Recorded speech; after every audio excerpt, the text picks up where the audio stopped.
आत्मा आणि परमात्मा याचं मिलन जीव शिव ऐक्य हा काला ज्या वेळेस माणूस खाईल त्यावेळेस त्याच्या आनंदाला पारावर राहणार नाही. तर एक वाक्य सांगतो, तुम्ही सगळी जाणकार मंडळी म्हणून सहज बोलतो भगवान परमात्म्यानं या नद्याला खूप मोठा अधिकार दिलाय. ज्या अधिकाराच्या सहाय्यानं आपण खूप मोठी पदवी घेऊ शकतो. कोणती? सच्चिदानंद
अजून एक पुष्टी देतो.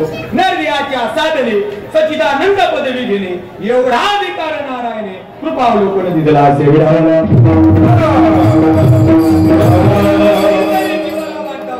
अत्यंतिक दुःखाची निवृत्ती व्हावी आणि आनंद शास्त्र सुखाची प्राप्ती व्हावी हे कधीतरी जीवाला वाटावे.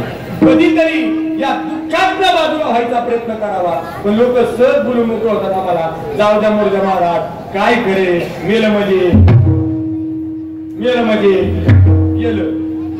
तुमच्याकडे असले ते का? मला वाटलं आमच्याकडेच असते. माऊली महाराज एक दिवस मी विचारले मेल मध्ये गेलं नेमकं आणलंय कुणी, जरा मला त्याचा सत्कार करायचा. एक जण मलाच म्हणला महाराज ज्याने आणले तोच मेलाय. आता मला सांगा मेल मध्ये गेलं का चालू झालं? गेलं का चालू झालं? पुनरपि जननम पुनरपि मरणम पुनरपि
नित्य भावे म्हणून या जीव झाला शरण गेला विटोशी. कधीतरी वाटावं जीवाला आनंद सुख समाधान शांती प्राप्त व्हावी आणि त्याच्यासाठी जीवानं कधीतरी अट्टहास करावा, संतांच्या संगतीत जावं आणि खऱ्या अर्थाने आनंद प्राप्त करून घ्यावा. जी माणसं संतांच्या संगतीत जातात ना त्यांचाच काला होतो, बाकी त्यांची कालवा काल होते.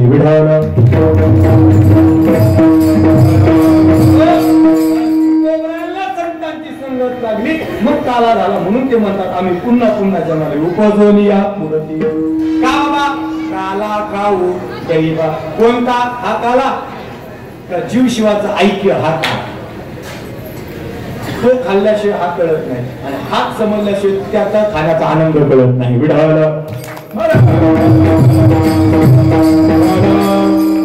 संगतीत जावं लागतं चांगल्यांच्या. काय बोलू संगतीत जावं लागतं चांगल्यांच्या. एक वाक्य बोलतो, पाच समजलं तर जबाबदारी बोलतो. एक वेळेस जेवणाची पंगत चुकली तरी चालेल, पण संगतीची पंगत चुकता कामा नये.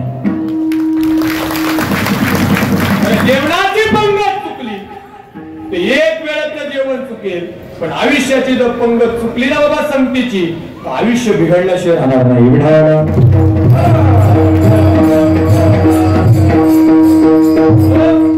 चांगल्याच्या संगतीत बसत जा, चांगल्याच्या संगतीत चलत जा. एक वाक्य बोलता संगत केली सज्जन की होगत होतो का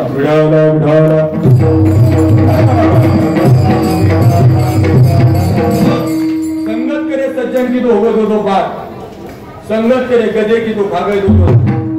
चांगल्यांच्या संगतीत गेलं तर चांगले विचार ऐकायला भेटतात, आणि वाईटाच्या संगतीत गेलं तर वाईट विचार ऐकायला सोपं बनतो. मी अत्यंत खालच्या दर्जाचा शब्द वापरतो, नारदाच्या गादीची क्षमा मागून बोलतो. आपण काय लायकीचा आहोत ना, ते फक्त आपल्या संगतीवरनं कळतं. आपण कोणाच्या संगतीत बसतो, कोणाच्या संगतीत उठतो, कोणाच्या संगतीत चालतो, याच्यावरून आपली किंमत करत असते. सोपं बोलतो. आपल्या इथे जवळ जेजुरी आहे ना, आहे का नाही? जेजुरीला बाजार बोलतो कशाचा? कशाचा? गाढवाचा. भरतो का नाही? भरतो. आता गाढवांचा बाजार भरत असताना एक कुंभार गाढव खरेदी करायला गेला. पुढं बरोबर जेजुरी.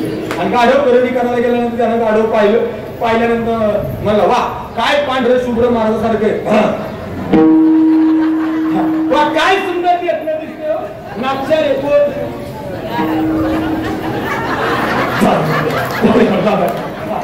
काय सुंदर आहे गाढव. म्हणले बोला किंमत. म्हणले आजच्या कीर्तनाचे 40,000. 40,000. म्हणले 45.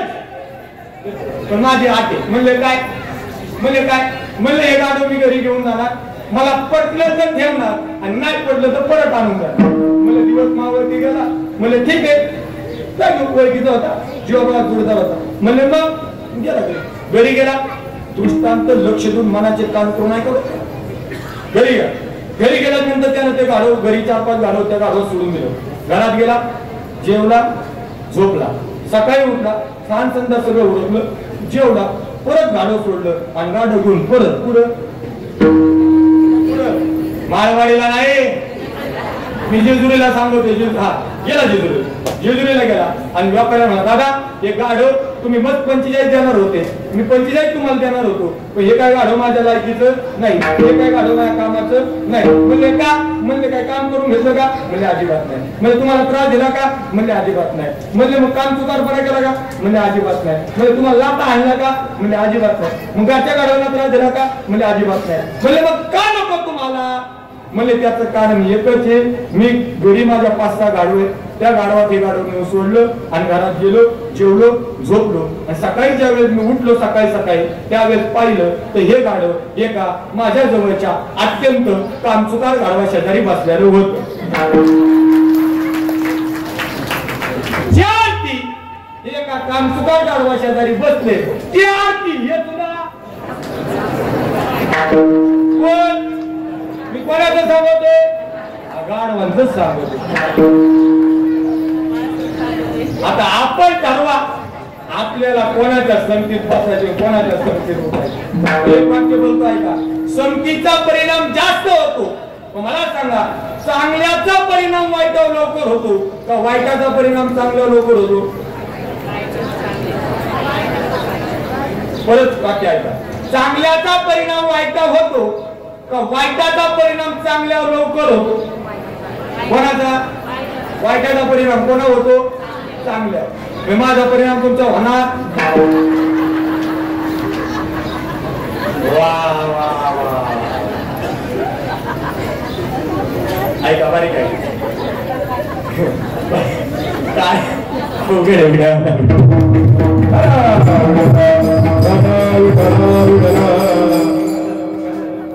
एक लाडकी बहीण होती, लाडकी बहीण. तुम्हाला लय लेट करून लागत.